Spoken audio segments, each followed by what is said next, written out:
الحمد للہ رب العالمین اما بعد فاعوذ باللہ من الشیطان الرجیم بسم اللہ الرحمن الرحیم یقاتلون فی سبیل اللہ صدق اللہ العظیم الصلاة والسلام علیک یا سیدی یا رسول اللہ وعلى آلك وأصحابك یا سیدی یا خاتم النبیین۔ جہاد کی فضیلت اور جہاد کا حکم رسول اللہ صلی اللہ علیہ وآلہ وسلم کے مبارک فرامین جو امام بخاری رحمۃ اللہ علیہ نے اپنی بخاری شریف میں نقل فرمائے ہیں، حضرت عائشہ صدیقہ رضی اللہ تعالی عنہ کی روایت کو امام بخاری نقل فرماتے ہیں، عن عائشہ رضی اللہ تعالی عنہ انہا قالت یا رسول اللہ۔ حضرت عائشہ صدیقہ رضی اللہ تعالی عنہ سے مروی ہے کہ حضرت عائشہ صدیقہ رضی اللہ تعالی عنہ نے بارگاہ رسالت مآب صلی اللہ علیہ وآلہ وسلم میں عرض کی، پوچھا، قالت عرض کی، پوچھا، یا رسول اللہ، اے اللہ کے رسول صلی اللہ علیہ وآلہ وسلم، تری الجہاد افضل العمل، یا رسول اللہ صلی اللہ علیہ وآلہ وسلم، آپ جہاد کو افضل عمل دیکھتے ہیں؟ ترا، اے اللہ کے حبیب صلی اللہ علیہ وآلہ وسلم، آپ دیکھتے ہیں الجہاد، جہاد کو، افضل العمل، افضل عمل۔ مفہوم یہ ہے کہ حضرت عائشہ صدیقہ رضی اللہ تعالی عنہ رسول اللہ صلی اللہ علیہ وآلہ وسلم کی بارگاہ میں عرض کر رہی ہیں کہ اللہ کے حبیب صلی اللہ علیہ وآلہ وسلم، آپ نے جہاد کی فضیلت اور اہمیت بیان فرمائی ہے اور جہاد کی افضلیت بیان فرمائی ہے، یا رسول اللہ صلی اللہ علیہ وآلہ وسلم، افلا نجاہد، کیا ہم جہاد نہ کریں؟ اللہ کے حبیب صلی اللہ علیہ وآلہ وسلم، جب آپ نے جہاد کی اتنی فضیلت، اتنی اہمیت بیان فرمائی ہے تو اے اللہ کے حبیب صلی اللہ علیہ وآلہ وسلم، ہم آپ کی ازواج مطہرات، آپ کی بیویاں، کیا ہم جہاد نہ کریں؟ گویا حضرت عائشہ صدیقہ رضی اللہ تعالی عنہ آقا و مولا صلی اللہ علیہ وآلہ وسلم سے جہاد کی اجازت طلب فرما رہی ہیں، اجازت پوچھ رہی ہے کہ یا رسول اللہ، آپ نے اتنی فضیلت بیان فرمائی ہے جہاد کی، اتنی اہمیت بیان فرمائی ہے جہاد کی، کہ اللہ کے حبیب، کیا ہم جہاد نہ کریں، ہم مجاہدین میں شامل نہ ہو جائیں، تلوار لے کے میدان میں نہ اتر آئیں؟ آقا و مولا صلی اللہ علیہ وآلہ وسلم نے ارشاد فرمایا، قال، آقا علیہ الصلوۃ والسلام نے فرمایا، اللہ کے حبیب صلی اللہ علیہ وآلہ وسلم، محبوب خدا، محبوب رب العالمین حضرت عائشہ صدیقہ رضی اللہ تعالی عنہ کو آقا و مولا صلی اللہ علیہ وآلہ وسلم فرما رہے ہیں، قال، آقا علیہ الصلوۃ والسلام نے فرمایا، لیکن افضل الجہاد حج مبرور۔ حضرت عائشہ صدیقہ رضی اللہ تعالی عنہ نے جب عرض کی، افلا نجاہد، کہ ہم جہاد نہ کریں، میدان جہاد میں نہ اتر جائیں، تلواریں لے کے مجاہدین اسلام کے ساتھ نہ شامل ہو جائیں؟ تو رسول اللہ صلی اللہ علیہ وآلہ وسلم سیداتنا حضرت عائشہ صدیقہ رضی اللہ تعالی عنہا کو اب فرما رہے ہیں، قال فرمایا افضل الجہادی، فرمایا خواتین کا، مستورات کا، عورتوں کا جہاد حج مبرور، فرمایا افضل جہاد حج مقبول ہے۔ فرمایا عورتیں مقبول حج کریں، مبرور حج کریں، یہ ان کا جہاد ہے۔ آقا و مولا صلی اللہ علیہ وآلہ وسلم نے حضرت عائشہ صدیقہ رضی اللہ تعالی عنہا کو جہاد میں جانے کی اجازت نہیں عطا فرمائی۔ تو جہاد، مسلمان مومن مرد میدان جہاد میں اتریں، اعلاء دین کے لیے، اعلاء کلمت اللہ کے لیے، غلبہ اسلام کے لیے۔ مسلمان مرد مجاہدین اسلام ہی میدان جہاد میں اتریں، عورتوں کو جہاد کرنے کی ضرورت نہیں ہے۔ عورتیں اللہ رسول کے احکام کے مطابق اپنے آپ کو ڈھالیں، گھروں میں رہیں۔ وَقَرْنَ فِي بُيُوتِكُنَّ وَلَا تَبَرَّجْنَ تَبَرُّجَ الْجَاهِلِيَّةِ الْأُولَى، اللہ کے اس حکم پر مستورات جب عمل کریں گی، اللہ ان کو جہاد کا ہی ثواب گھر میں عطا فرمائے گا۔ تو خواتین کو، عورتوں کو جہاد میں جانے کی اجازت نہیں ہے۔ عورتیں جہاد میں شامل نہیں ہوں، بلکہ عورتیں حج مبرور، حج مقبول کریں۔ ان کا یہی جہاد ہے، اللہ رسول کے احکام کی تابعداری کریں، فرما برداری کریں، اللہ کے احکام کے خود کو تابع رکھیں، رسول اللہ صلی اللہ علیہ وآلہ وسلم کے مبارک اسوہ کے مطابق اپنی زندگیوں کو ڈھالیں۔ یہی مستورات کا جہاد ہے۔ تو عورتوں کو میدان جہاد میں اترنے کی اجازت نہیں ہے۔ جہاد کی افضلیت، فضیلت آقا و مولا صلی اللہ علیہ وآلہ وسلم کے بہت سارے فرامین میں ملتی ہے۔ ان ابا ہریرہ رضی اللہ تعالی عنہ حدثہ قال، حضرت ابو ہریرہ رضی اللہ تعالی عنہ نے فرمایا، جاء رجل، کہ ایک شخص رسول اللہ صلی اللہ علیہ وآلہ وسلم کی بارگاہ ناز میں حاضر ہوتا ہے، آتا ہے۔ جاء رجل، ایک شخص بارگاہ رسالت مآب صلی اللہ علیہ وآلہ وسلم میں حاضر ہوتا ہے، الی رسول اللہ، آقا کی بارگاہ میں رسول اللہ صلی اللہ علیہ وآلہ وسلم کے پاس آتا ہے۔ فقال دلنی، تو وہ شخص بارگاہ رسالت مآب میں آ کر کے عرض کرتا ہے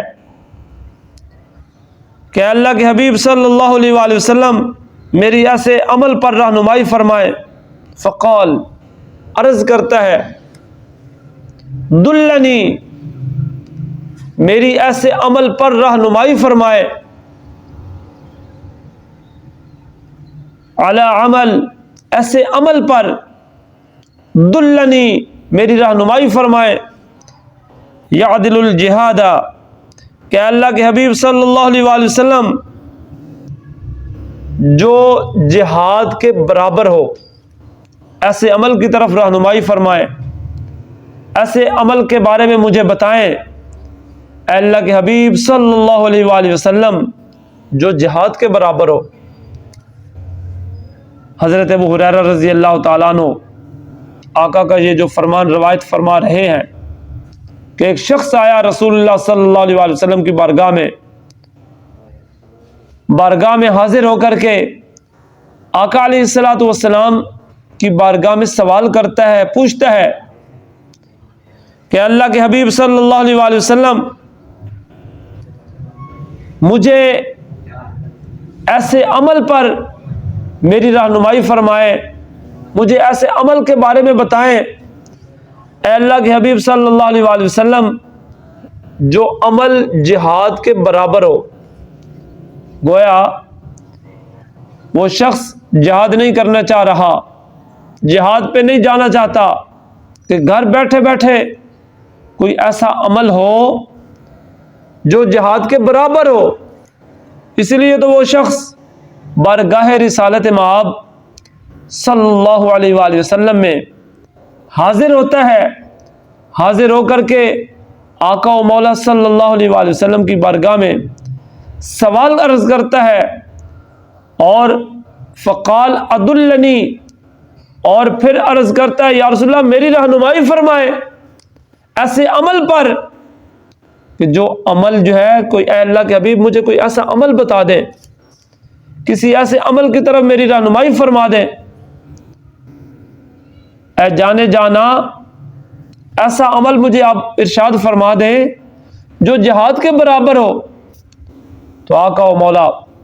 صلی اللہ علیہ وآلہ وسلم اس شخص کو فرماتے ہیں، کیا جواب ارشاد فرماتے ہیں؟ قال، آقا علیہ الصلوۃ والسلام نے فرمایا لا اجدہ، فرمایا میں ایسے کسی عمل کے بارے میں جانتا ہی نہیں ہوں۔ جب وہ شخص اگر کہ عرض کرتا ہے ادلنی علی عمل یعدل الجہاد، کہ اللہ کے حبیب مجھے ایسے عمل پر میری رہنمائی فرما دے، یعدل الجہاد، اے اللہ کے حبیب صلی اللہ علیہ وآلہ وسلم وہ عمل جہاد کے برابر ہو کہ مجھے جہاد نہ کرنا پڑے۔ آقا و مولا صلی اللہ علیہ وآلہ وسلم نے کیا جواب ارشاد فرمایا؟ قیامت تک وہ مسلمان مومن جو جہاد کا راستہ چھوڑ رہے ہیں، جہاد کا نام لیتے ہوئے جن کو ڈر لگتا ہے، رسول اللہ صلی اللہ علیہ وآلہ وسلم کی مبارک تلواروں کا نام لیتے ہوئے، ذوالفقار کا نام لیتے ہوئے جن کو ڈر لگتا ہے، مسور کا نام لیتے ہوئے جن کو ڈر لگتا ہے، معصور کا نام لیتے ہوئے جن کو ڈر لگتا ہے، قلعی کا نام لیتے ہوئے جن کو ڈر لگتا ہے، قدب اور عدب جن کو نام یہ مبارک تلواروں کے نام لیتے ہوئے جن کو ڈر لگتا ہے، ان لوگوں کے لیے آقا و مولا صلی اللہ علیہ وآلہ وسلم نے اس شخص کے ذریعے سے قیامت تک آنے والے ہر مومن کو، ہر مسلمان کو یہ جواب عطا فرما دیا۔ قال لا اجدہ، رسول اللہ صلی اللہ علیہ وآلہ وسلم نے ارشاد فرمایا لا اجدہ، میں ایسے کسی عمل کے بارے میں جانتا ہی نہیں ہوں جو جہاد کے برابر ہے۔ لا اجدہ، آقا علیہ الصلوۃ والسلام نے ارشاد فرمایا میں ایسا نہیں جانتا، ایسے عمل کے بارے میں ہی نہیں جانتا۔ قال، آپ صلی اللہ علیہ وآلہ وسلم نے پوچھا، آقا علیہ الصلوۃ والسلام آپ پوچھ رہے ہیں اس شخص سے جو سوال کرنے والا ہے، اس سوالی سے جو عرض کر رہا ہے کہ مجھے ایسا عمل بتا دیں یعدل الجہاد، جو جہاد کے برابر ہو۔ آقا و مولا صلی اللہ علیہ وآلہ وسلم اس شخص سے پوچھ رہے ہیں، پہلے تو اس شخص نے سوال کیا ہے، قربان جائیں آقا و مولا صلی اللہ علیہ وآلہ وسلم کے سمجھانے کا انداز، تبلیغ کا انداز، خطاب، واعظ، نصیحت کا طریقہ آقا و مولا صلی اللہ علیہ وآلہ وسلم کا، کہ پہلے وہ شخص سوال کر رہا ہے، اب قائد المرسلین، امام الانبیاء والمرسلین، امام الاولین والآخرین، اب آقا علیہ الصلوۃ والسلام اسی شخص سے، سوال کرنے والے سے آقا سوال فرما رہے ہیں۔ آقا علیہ الصلوۃ والسلام پوچھ رہے ہیں هل تستطيع، آقا علیہ الصلوۃ والسلام نے اس شخص سے پوچھا کیا تو طاقت رکھتا ہے؟ آقا دو جہاں، تتمہ دور زماں، رحمت عالمیہ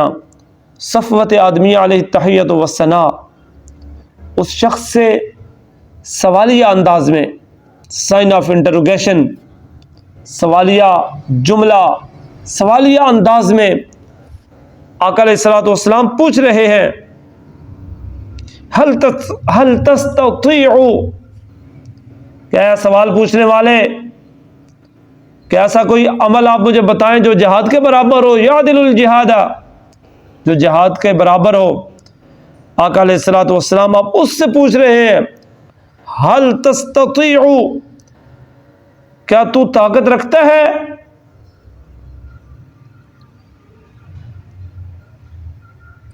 آقا علیہ الصلوۃ والسلام اس شخص سے پوچھ رہے ہیں اذا خرج المجاہد، آقا علیہ الصلوۃ والسلام اس سوالی سے، سوال کرنے والے سے پوچھ رہے ہیں کہ کیا تو طاقت رکھتا ہے کہ جب مجاہد جہاد پر جائے، میدان جہاد میں اترے مجاہد اعلاء کلمت اللہ کے لیے، اپنی جان لے کر کے، اپنا مال لے کر کے رب ذوالجلال کی بارگاہ میں حاضر ہو جائے، اپنے جسم کو جنگی ساز و سامان کے ساتھ، آلات ضرب و حرب کے ساتھ لیس کر کے، تلوار ہاتھ میں تھامے، اعلاء کلمت اللہ کے لیے، اعلاء دین کے لیے، غلبہ اسلام کے لیے جب میدان میں اترے، آقا و مولا صلی اللہ علیہ وآلہ وسلم اس شخص سے پوچھ رہے ہیں حل تستطیع، کیا تو طاقت رکھتا ہے اذا خرج المجاہد، کہ جب مجاہد میدان جہاد کے لیے نکلتا ہے، ان تدخل مسجدک، کیا شخص ادھر مجاہد جہاد کرنے کے لیے میدان جہاد میں اترے، اور آقا علیہ الصلوۃ والسلام اس شخص کو فرما رہے ہیں سوالیہ انداز میں حل تستطیع، کیا تو طاقت رکھتا ہے جب مجاہد اسلام کے لیے میدان میں اتر آئے، خرجہ نکل پڑے گھر سے جہاد کے لیے، آقا و مولا صلی اللہ علیہ وآلہ وسلم نے فرمایا ان تدخل مسجدک، کہ تو مسجد میں داخل ہو جائے، ادھر مجاہد جہاد کے لیے نکلے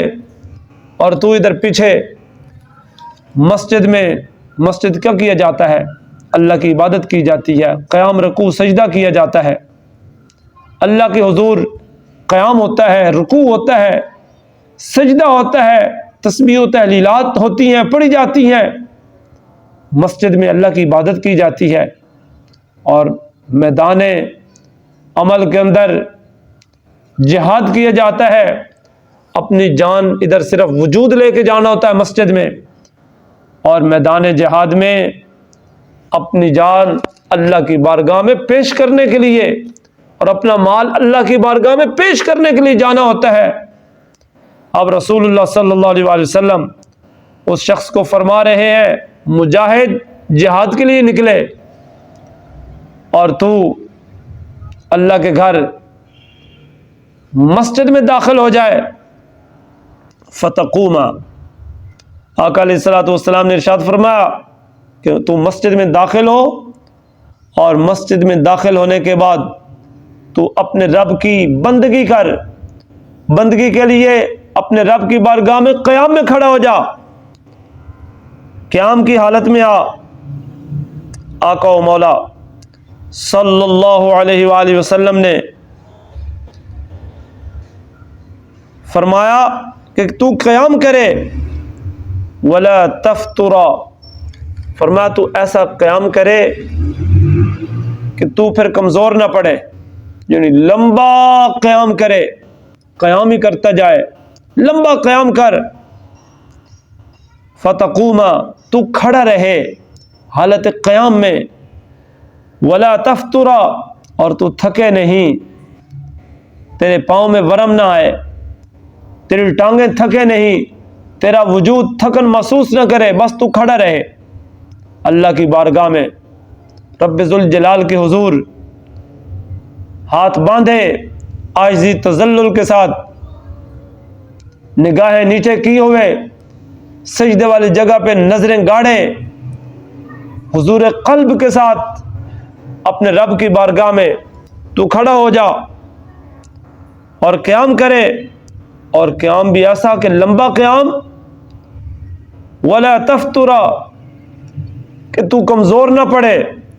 آقا و مولا صلی اللہ علیہ وآلہ وسلم اب اس شخص کو فرما رہے ہیں وتصوما، اے سوال کرنے والے،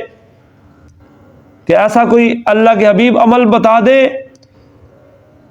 جو جہاد کے برابر ہو، یعدل الجہاد۔ اب آقا و مولا صلی اللہ علیہ وآلہ وسلم اس شخص سے پوچھ رہے ہیں، سوال فرما رہے ہیں کہ مجاہد جہاد کے لیے نکلے اور تو مسجد میں داخل ہو جا، اور صرف داخل ہی نہیں، تو مسجد میں جا کر کے قیام کر، ولا تفترا، اور ایسا لمبا قیام کرے کہ تو تھکے نہیں، تمہیں تھکاوٹ نہ ہو، وتصوما، اور آقا و مولا صلی اللہ علیہ وآلہ وسلم نے اس سوال پوچھنے والے سے فرمایا پھر تو روزہ رکھے۔ سوالیہ انداز میں آقا علیہ الصلوۃ والسلام پوچھ رہے ہیں کہ اے شخص پھر تو روزہ رکھے، اور روزہ بھی ایسا ولا تفطرا، لمبا روزہ رکھے اور جس میں افطار نہ ہو، یعنی بغیر افطاری کیے تو روزہ رکھ، دن کو بھی کچھ نہ کھا، رات کو بھی تو کچھ کھائے پیے نہیں، لمبا روزہ بغیر افطاری کے، اور لمبا روزہ رکھتا جا۔ آقا و مولا صلی اللہ علیہ وآلہ وسلم قال، آقا علیہ الصلوۃ والسلام نے جب اس شخص کو یہ فرما رہے ہیں، سوالیہ انداز میں اس سے پوچھ رہے ہیں تو مسجد میں جائے، قیام کرے تو تھکے نہیں، اور پھر تو روزہ رکھے تو افطار نہ کرے، آقا علیہ الصلوۃ والسلام نے جب اس شخص سے یہ سوالیہ انداز میں سوال فرمائے، پوچھا، قال، اب وہ شخص آقا و مولا صلی اللہ علیہ وآلہ وسلم کی بارگاہ ناز میں عرض کرتا ہے کہ اللہ کے حبیب صلی اللہ علیہ وآلہ وسلم،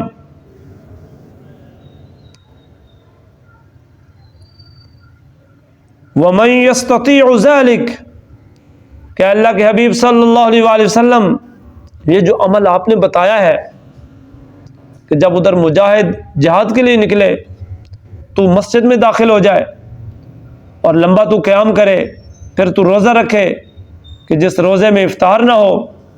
کہ اللہ کے حبیب صلی اللہ علیہ وآلہ وسلم وَمَن يَسْتَطِيعُ ذَلِكَ، یہ جو عمل ہے اس کی کون طاقت رکھتا ہے؟ لگتا ہے سوال کرنے والا انتہائی ذہین فطین شخص ہے، آقا علیہ الصلوۃ والسلام کی بارگاہ میں سوال سمجھ رہا ہے، آقا علیہ الصلوۃ والسلام کا خطاب تکلم اس کے فہم میں آ رہا ہے، اس کے ادراک اور شعور میں آقا علیہ الصلوۃ والسلام کے فرامین سوال بیٹھ رہے ہیں، سمجھ بھی رہا ہے اور عرض کر رہا ہے، قال، عرض کرتا ہے، وَمَن يَسْتَطِيعُ ذَلِكَ، اے اللہ کے حبیب صلی اللہ علیہ وآلہ وسلم یہ جو عمل آپ بتا رہے ہیں جہاد کے برابر، اے رب کے حبیب صلی اللہ علیہ وآلہ وسلم یہ عمل کرنے کی کس میں طاقت ہے؟ یہ عمل کرنے کی کون طاقت رکھتا ہے کہ قیام کرے تو بس کرتے ہی رہے، سارا دن 24 گھنٹے ہر لمحے وہ قیام میں کھڑا رہے؟ اے اللہ کے حبیب یہ طاقت کون رکھتا ہے کہ صبح نیت کی یا روزہ رکھنے کی، اب جو ہے رات پڑ گئی ہے افطار نہ کرے، پھر آگے دن آ گیا پھر افطار نہ کرے، مسلسل روزہ رکھتا جائے؟ اے اللہ کے حبیب صلی اللہ علیہ وآلہ وسلم اس عمل کو بجا لانے میں کس میں طاقت ہے؟ کون طاقت استعمال کرے گا؟ کون یہ قدرت رکھتا ہے؟ کون یہ طاقت رکھتا ہے؟ آقا و مولا صلی اللہ علیہ وآلہ وسلم اس شخص کو اس انداز میں سمجھا رہے ہیں کہ جہاد کی فضیلت اتنی بلند ہے کہ تو پوچھ رہا ہے جہاد کے بارے میں کہ برابر عمل، کہ جہاد کے برابر کوئی ایسا عمل بتا دے کہ مجھے جہاد نہ کرنا پڑے. تو آقا و مولا صلی اللہ علیہ وآلہ وسلم نے اس انداز میں اس کو سمجھایا کہ جہاد کے برابر کوئی عمل نہیں ہے، نہ تو قیام جہاد کے برابر ہے، نہ ہی روزہ جہاد کے برابر ہے. جہاد اتنی فضیلت والا عمل ہے، اتنی اہمیت کا حامل ہے جہاد. تو آقا و مولا صلی اللہ علیہ وآلہ وسلم نے جہاد کی اہمیت بیان فرمائی. قال ابو ہریرہ رضی اللہ تعالی عنہ، حضرت ابو ہریرہ رضی اللہ تعالی عنہ بیان کرتے ہیں، ان فرس المجاہد، کہ بے شک مجاہد کا گھوڑا، فرس، مجاہد کا فرس، مجاہد کا گھوڑا، لیستن فی طولہ، حضرت ابو ہریرہ رضی اللہ تعالی عنہ آپ نے فرمایا کہ مجاہد کا گھوڑا اپنی رسی میں دوڑتا ہے. مجاہد کا گھوڑا اپنی رسی میں، لیستن فی طولہ، اپنی رسی میں دوڑ رہا ہوتا ہے. تو حضرت ابو ہریرہ رضی اللہ تعالیٰ عنہ فرماتے ہیں فیکتب لہ حسنات، اور گھوڑا اپنی رسی میں دوڑ رہا ہوتا ہے. فیکتب لہ حسنات، اور نیکیاں اس کی پیٹھ پر جو سوار ہے، جو مجاہد ہے، جو اس کو ہانک ہانک کے میدان جہاد میں لے کر کے جا رہا ہے، اس کو ایڑ مار کر کے، اس کی لگامیں تھام کر کے اس کا رخ میدان جہاد کی طرف موڑ رہا ہوتا ہے. گھوڑا تو اپنی اس رسی میں دوڑ رہا ہے، دائیں کریں تو دائیں ہوتا ہے، اس کو بائیں طرف کریں تو بائیں طرف ہوتا ہے، اور گھوڑے کو ایڑ مارے تو دوڑتا ہے، اور اس کو آہستہ کرنے کے لیے چلایا جائے تو آہستہ چلتا ہے. اب گھوڑا اپنی رسی کے اندر جو ہے، اسی سرکل کے اندر جو ہے چل رہا ہے. تو آقا و مولا صلی اللہ علیہ وآلہ وسلم نے ارشاد فرمایا فیکتب لہ حسنات، حضرت ابو ہریرہ رضی اللہ تعالی عنہ یہ جو فرما رہے ہیں کہ گھوڑا اپنی رسی کے تابع ہوتا ہے، اپنی رسی کے اندر گھومتا ہے، اپنی رسی کے اندر دوڑتا ہے. تو آپ فرماتے ہیں کہ حسنات اور نیکیاں اس کے مالک کو مل رہی ہوتی ہیں، اس مجاہد کو مل رہی ہوتی ہیں جو اس کی پیٹھ پر سوار ہے، جس نے آلات ضرب و حرب اپنے جسم سے سجائے ہوئے ہیں اور جنگی لباس پہنے ہوئے کشاں کشاں میدان جہاد کی طرف بڑھ رہا ہے، اور میدان عمل کی طرف بڑھتا جا رہا ہے، آگے سے آگے بڑھ رہا ہے. آقا و مولا صلی اللہ علیہ وآلہ وسلم کا فرمانے علی ذیشان جناب ابو ہریرہ رضی اللہ تعالی عنہ بیان فرما رہے ہیں کہ گھوڑا رسی کے اندر جو ہے دوڑتا ہے، لیکن جو اس کی پیٹھ پر سوار ہے، مجاہد ہے، ساری نیکیاں تو اس کو مل رہی ہیں. تو آقا و مولا صلی اللہ علیہ وآلہ وسلم نے اس شخص کو انتہائی خوبصورت انداز میں آقا علیہ الصلوۃ والسلام نے سمجھایا کہ اے شخص پوچھنے والے، تو آ کر کے مجھے یہ کہتا ہے یعدل الجہاد، کہ ایسا اللہ کے حبیب کوئی عمل بتا دے جو جہاد کے برابر ہو. تو مانا یہ ثابت ہوا اس حدیث پاک سے کہ جہاد ایسا افضل عمل ہے کہ جہاد کے مقابلے میں کوئی ایسا عمل نہیں ہے. وگرنہ رسول اللہ صلی اللہ علیہ وآلہ وسلم بیان فرما دیتے کہ تو جہاد نہ کر، اس کے متبادل یہ عمل کر. جبکہ آقا و مولا صلی اللہ علیہ وآلہ وسلم نے جب مسجد کا نام لیا ہے کہ تو مسجد میں داخل ہو اور مسجد میں جا کر کے تو قیام کرے، اور قیام بھی لمبا جس کی کوئی حد نہ ہو، انلیمیٹڈ قیام کرے، اور تو روزہ رکھے، اور روزہ بھی ایسے کہ پھر روزہ رکھنے کے بعد اس کی افطاری نہیں ہے. ایسے کیسے ممکن ہے انسان روزہ رکھے 12-13 گھنٹے کے بعد تو جب دن ختم ہو جائے بندہ نڈھال ہو جاتا ہے، اور آقا و مولا صلی اللہ علیہ وآلہ وسلم اس شخص کو فرما رہے ہیں کہ تو مسجد میں داخل ہو، قیام کرے، اور پھر قیام بھی تو لمبا کرے، نہ ختم ہونے والا قیام کرے، اور پھر تو روزہ رکھے اور اس روزے کے اندر افطاری نہ ہو، بس صرف روزہ ہی روزہ ہو۔ اب رسول اللہ صلی اللہ علیہ وآلہ وسلم اس شخص کو یہ سمجھا رہے ہیں کہ نہ تو روزہ جہاد کے برابر ہے، آقا و مولا صلی اللہ علیہ وآلہ وسلم اس شخص کو بتا رہے ہیں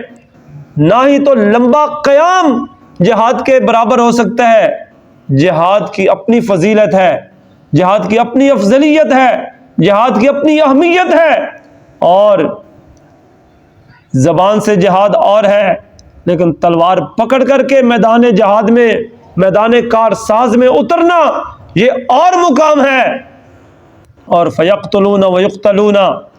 پھر اسی جہاد کے اندر جب مومن اپنی جان پیش کر دیتا ہے، کئیوں کو واصل جہنم کرتا ہے، رب ذوالجلال نے اس کی شان اپنے پاک کلام میں یہ بھی بیان فرمائی کہ مجاہد کفار کو کاٹ کاٹ کے رکھ دیتا ہے، اور صرف کاٹتا ہی نہیں ہے، فَيَقْتُلُونَ وَيُقْتَلُونَ، صرف قتل ہی نہیں کرتا بلکہ قتل ہو بھی جاتا ہے، اپنی جان اللہ کی بارگاہ میں پیش کر دیتا ہے، اپنا مال بھی اللہ کی بارگاہ میں پیش کرتا ہے۔ یہ مجاہد اسلام کی یہ شان ہے، جہاد کی یہ فضیلت ہے۔ آقا و مولا صلی اللہ علیہ وآلہ وسلم، امام بخاری رحمۃ اللہ علیہ نے آقا و مولا صلی اللہ علیہ وآلہ وسلم کے مبارک فرامین، اتنا بڑا جہاد کا چیپٹر باب الجہاد کے اندر آقا علیہ الصلوۃ والسلام کے اتنے فرامین اکٹھے فرمائے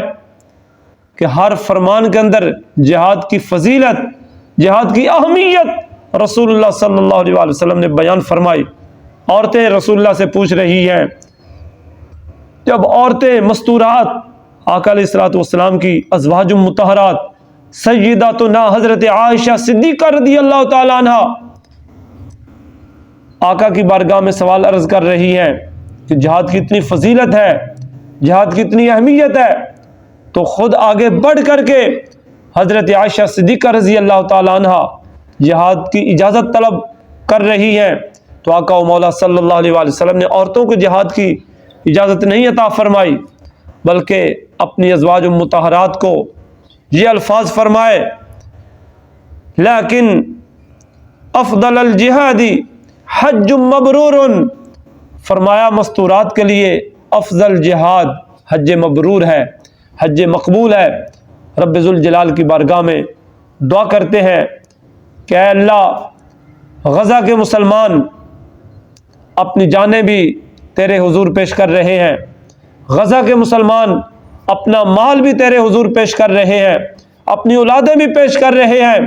اعلاء دین کے لیے،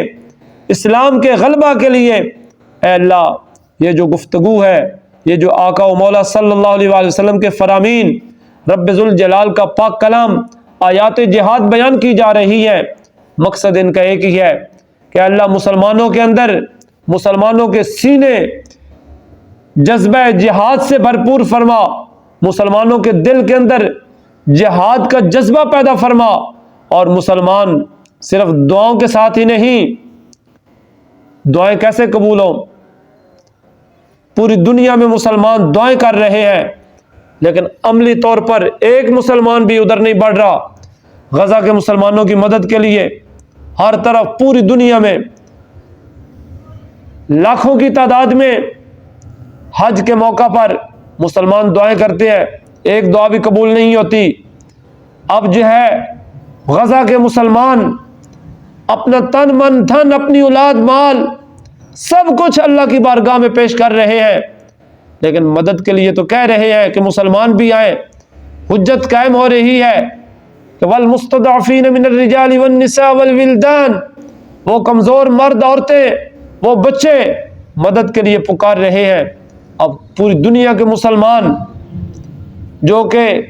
مشرکین سے، یہود و نصارہ سے ڈبل ہیں، تعداد میں، اسٹرینتھ میں زیادہ ہیں، اور وہ تعداد میں زیادہ لوگ مسلمان صرف دعا کا ہتھیار جو ہے دعا کا سہارا لیے ہوئے ہیں، دعائیں کیسے قبول ہو؟ کھانا حرام کا ہو، پینا حرام کا ہو، پہننا حرام کا ہو، گوشت پوست جو ہے جو تیار ہوا ہے وجود وہ حرام کے مال سے ہے، پھر دعائیں کیسے قبول ہو؟ جس کے وجود کے اندر ایک لقمہ حرام کا چلا جاتا ہے 40 دن تک رب ذوالجلال اس کی کوئی عبادت قبول نہیں فرماتا، اس کا قیام، اس کا رکوع، اس کا سجدہ، اس کی تسبیح، اس کی تحلیلات، سبحان ربی العظیم، سبحان ربی الاعلی، رب اغفر لی، رب ذوالجلال اس کی کوئی عبادت قبول ہی نہیں فرماتا۔ جب عبادت قبول نہیں ہے تو پھر دعا کیسے قبول ہوگی؟ مسلمان یہ سمجھ رہے ہیں کہ ہم مساجد میں بیٹھ کے، گھروں میں بیٹھ کے صرف دعا ہی کرتے رہیں گے، جب دعا کی ضرورت ہو پھر دعا کی جاتی ہے۔ اب ضرورت عمل کی ہے، عملی طور پر مسلمانوں پر جہاد فرض ہو چکا ہے، اب ہر مسلمان کا حق ہے، اور راعین کے اوپر بھی فرض ہو چکا ہے، رعیت کے اوپر بھی جہاد فرض ہو چکا ہے۔ رائے، اللہ نے جس کو رائے بنایا ہے، جس کو اللہ نے طاقت دی ہے، حکومت کی باغ دوڑ جس کے ہاتھ میں اللہ نے عطا فرمائی ہے، اور جس کے انڈر اللہ رب العزت نے اتنی رائے عطا فرما دی ہے، اب کیا اس رائے سے پوچھا نہیں جائے گا؟ مسلمان کٹ رہے تھے، مسلمانوں کے بچے مدد کے لیے پکار رہے تھے، تمہارے پاس طاقت بھی تھی، اسلحہ بھی تھا، تمہارے پاس ایٹم بم بھی تھا، اللہ نے تمہیں ایٹمی طاقت بنایا ہوا تھا، محسنوں کے احسان کی برکت سے، اسلام کی برکت سے تم ایٹمی طاقت رکھتے تھے، تو مسلمان تمہاری آنکھوں کے سامنے مدد کے لیے پکارتے پکارتے اپنی جانیں افریق کو پیش کر گئے۔ بچے مسجدوں کے اندر، ہسپتالوں کے اندر، اللہ کے گھر میں پناہ لیے ہوئے مسلمانوں کے بچے، وہ تمہاری طرف دیکھتے دیکھتے کہ کب سے کوئی صلاح الدین ایوبی آ رہا ہے، پھر سے کوئی محمد بن قاسم آ رہا ہے، کہاں سے، کس طرف سے، کس سمت سے نور الدین زنگی آ رہا ہے، کہاں سے کوئی غلام عمر بڑھ رہا ہے ہماری مدد کے لیے۔ جب کوئی نہیں گیا اور مسلمان صفحہ ہستی سے مٹ گئے، تو کیا سمجھتے ہیں مومن مسلمان اور رائے، کیا یہ سمجھتے ہیں کہ ہم بچ جائیں گے؟ رب ذوالجلال کبھی بھی معاف نہیں فرمائے گا، طاقت والوں کو تو معافی ہوگی ہی نہیں۔ آج جو ہے وقت ہے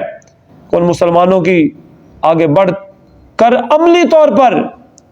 صرف زبانی کلامی نہیں، بیان بازی سے نہیں، ہیپوکریسی کو چھوڑیں، منافقت کو چھوڑیں، اور سراسر جو ہے مومن بن کر کے، مومن کے اندر اخلاص ہوتا ہے، مومن کا مشورہ بھی اچھا ہوتا ہے، مومن کا بولنا بھی اچھا ہوتا ہے، اور مومن کا عمل بھی اچھا ہوتا ہے۔ مکمل مومن بن کر کے، مکمل طور پر مسلمان ہو کر کے، مسلمانوں کی مدد کے لیے تمام 56-57 اسلامی ممالک کے سربراہان اکٹھے ہو کر کے مل کر کے کفر کی آنکھوں میں آنکھیں ڈال کر کے، اور اپنی اللہ نے جو دی ہوئی طاقت ہے اس طاقت کا استعمال کریں۔ انشاءاللہ جنگ صرف ختم ہی نہیں ہوگی، کفار صفحہ ہستی سے مٹ جائیں گے، کفر اہل کفر مسلمانوں کو تو صفحہ ہستی سے مٹا رہے ہیں، مسلمان شہید ہو رہے ہیں،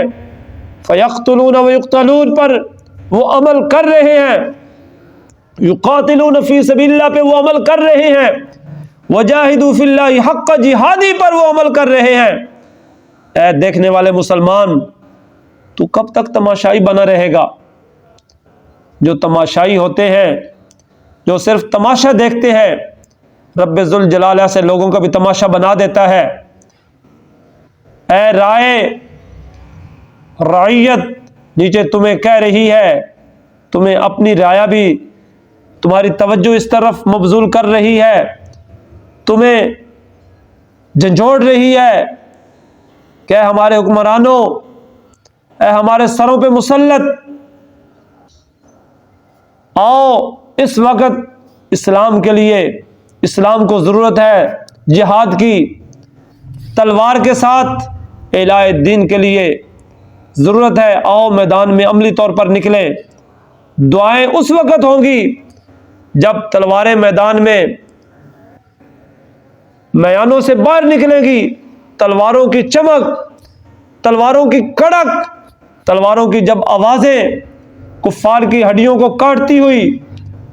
زمین پر لگیں گی، پھر جو مسلمان دعائیں کریں گے پھر دعائیں بھی قبول ہوں گی۔